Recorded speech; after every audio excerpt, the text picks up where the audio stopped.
Bwana Yesu asifiwe. Nataka tuingie kwenye sehemu ya pili kuhusiana na somo la mizimu. Maana kwenye sehemu ya kwanza nilikuwa nafundisha natoa introduction tu kuhusiana na mizimu, lakini kwenye sehemu ya pili nitaingia deep kidogo, nifundishe pia kuhusiana na mizimu. Ningependa sasa nifundishe kibiblia ama nikusomee maandiko kadha wa kadha pale ambapo mizimu imewahi kuonekana na vile ambavyo ilikuwa inafanya kazi, na kwa sababu itakuwa ni kibiblia, nina imani ya kwamba utakuwa na wepesi zaidi wa kunielewa hata kama itakuwa naingia deep zaidi.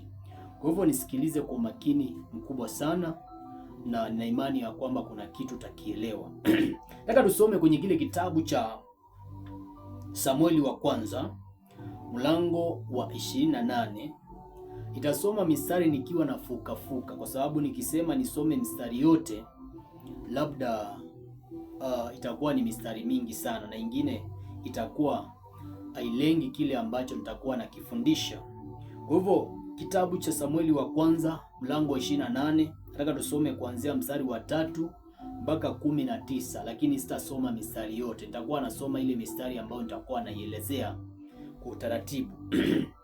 Mstari wa 3 nasema hivi: basi Samueli alikuwa amefariki dunia, nao Israeli wote walikuwa wamemuombolezea na kumzika huko Rama ndani ya mji wake mwenyewe. Tena Sauli alikuwa amewaondolea mbali au wenye pepo wa utambuzi na wachawi katika nchi. Nao Wafilisti wakakusanyika wakaenda kufanya kambi huko Shunemu. Naye Sauli akakusanya Waisraeli wote, nao wakapiga hema katika Giboa. Basi walipowaona au majeshi wa Wafilisti huyo Sauli aliongopa na moyo wake ukatetemeka sana. Lakini Sauli alipouliza kwa Bwana, Bwana akumjibu wala kwa ndoto wala kwa Urimu wala kwa manabii. Bwana Yesu asifiwe sana. Maandiko yanaongelea kuhusiana na mfalme mmoja ambaye alikuwa anaitwa Sauli, na huyu mfalme alikuwa ameteuliwa ama alikuwa amechanguliwa kama changuo la watu, lakini hakuwa changuo la Mungu.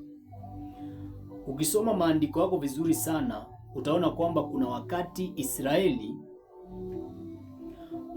walimwambia Mungu anataka mfalme ambaye atawaongoza kwenye vita. Mungu akajaribu kuwaambia kwamba nikiwapea mfalme atawatoza ushuru, atawachukua mateka, yani atawafanya atawafanya kuwa slave.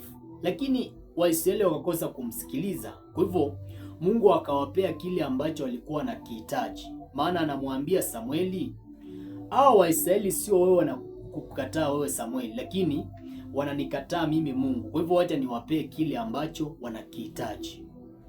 Mara mingi kama Mungu akikukataza kitu, akwambie hiki hakifai,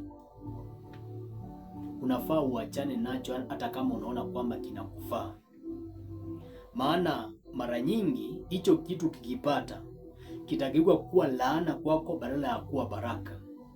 Kumbuka maandiko yanasema kwamba Mungu huona mwisho kabla ya mwanzo.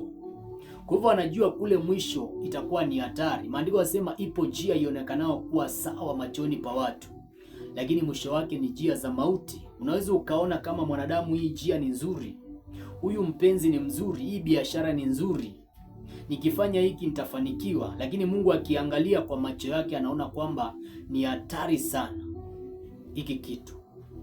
Bwana Yesu asifiwe sana.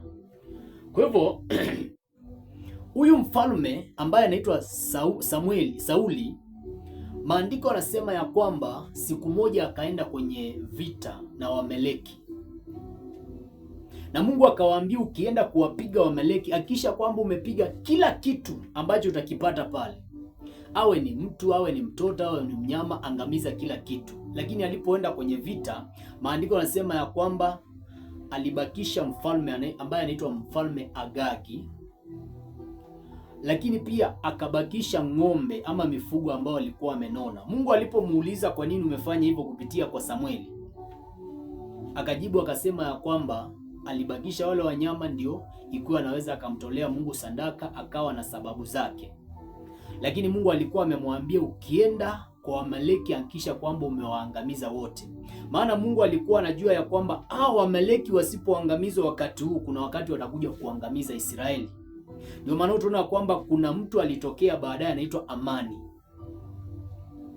Amani akatokea ambaye ni mtoto alizaliwa na huyu Mfalme Agagi ambaye alibakishwa wakati ule Sauli alipoenda kupigana na Wamaleki. Maandiko yanasema ya kwamba, ama niseme historia inaeleza ya kwamba wakati ule Agagi alipokamatwa, mke wake alikimbia, alipotea, na alipotea akiwa na mimba. Kwa hivyo akaenda akamzaa mtoto ambaye yule mtoto anaitwa Amani. Ukisoma kwenye kitabu cha Esther ndio utaona kwamba Amani aliandika waraka wa kuangamiza Waisraeli wote. Kile ambacho Mungu atakwambia uangamize, lakini ukose ukiangamiza, ujue kesho kitakuangamiza, kitakuwa ndio silaha yako ya kuangamia. Hiyo tabia ambayo Mungu anakuambia uiache, lakini unang'ang'ania, ujue kwamba kesho itakung'ang'ania wewe mwenyewe na hautaweza kuiacha. Bwana Yesu asifiwe sana. Kwa hivyo wakati ule Sauli alipofanya ile kosa, maandiko yanasema ya kwamba Mungu akamkataa. Na Mungu alipomkataa akawa amuongeleshe kupitia kwa ndoto, kupitia kwa maono, kupitia kwa manabii, akanyamaziwa na Mungu kabisa. Na ujue huyu ni mfalme ambaye anafaa kupigana na mataifa ambao wanampiga vita. Sasa taifa ambao linaitwa ya Wafilisti likamuinukia Sauli.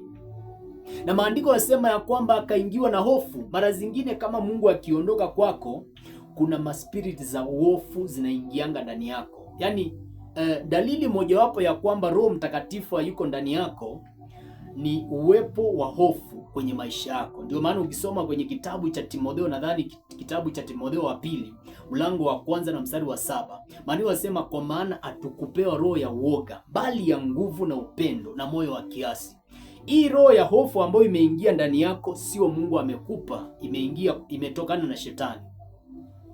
Kwa hivyo Sauli akaingiwa na hofu alipoona kwamba jeshi la Wafilisti imejipanga kuja kupigana nao. Akaenda akajaribu kutafuta namna ya vile ambavyo Mungu atamuongelesha, ikawa haiwezekani kabisa. Hawezi kusikia sauti ya Mungu kupitia kwa ndoto, kupitia kwa maono, kupitia kwa manabii, kwa njia yote ile. Ikawa hawezi kusikia sauti ya Mungu. Lakini ameingiwa na hofu kwa sababu akiangalia jeshi la Wafilisti wamejipanga. Amezoea kwamba kabla hajaenda kwenye vita, Mungu anamuongelesha. Anamwambia kwamba hii vita utaenda kushinda. Hii vita ndio ushindi, unafaa kufanya jambo fulani, ufanye hivi, ufanye vile, ndio uende ushinde ile vita. Lakini sasa Mungu amemnyamazia. Kama kuna wakati mbaya sana kwenye maisha ya mwanadamu, ni pale ambapo utakuwa kuna hatari mbele yako, kuna jukumu ambao unafaa kuifanya, aidha jukumu la mafanikio, jukumu la biashara, la ndoa, lakini Mungu akawa hayupo. Ujue kwamba kuna uwezekano shetani akawepo, ama shetani akaingilia ile jambo na ukafanya maamuzi mabaya, ama ukawa na matokeo mabaya. Bwana Yesu asifiwe sana. Huyu ni mfalme ambaye alikuwa amezoea kuongeleshwa na Mungu, lakini sasa Mungu amuongeleshi. Sasa kama huyu ni mfalme ambaye ndio apige hatua, anahitaji kuongeleshwa na Mungu. Sasa wewe ni nani ambaye unapiga hatua, unafanya mambo pasipo kusikia sauti ya Mungu? Ni jambo la maana sana kutafuta kwanza ulimwengu wa kiroho ukakusaidia. Hata heri sana mtu yule ambaye anaenda kwa mganga ama kwa mchawi, ili kwamba ajue kesho yake ama ajue jambo ambalo analifanya litafanikiwa ama hapana, kuliko mtu yule ambaye ametulia tu, hajasikia sauti yoyote na anaendelea kupiga hatua. Hauwezi ukafanikiwa kwa vyovyote. Ndio maana maandiko yanasema kwamba kwa maana kushindana kwetu sio juu ya damu na nyama, bali ni juu ya falme na mamlaka na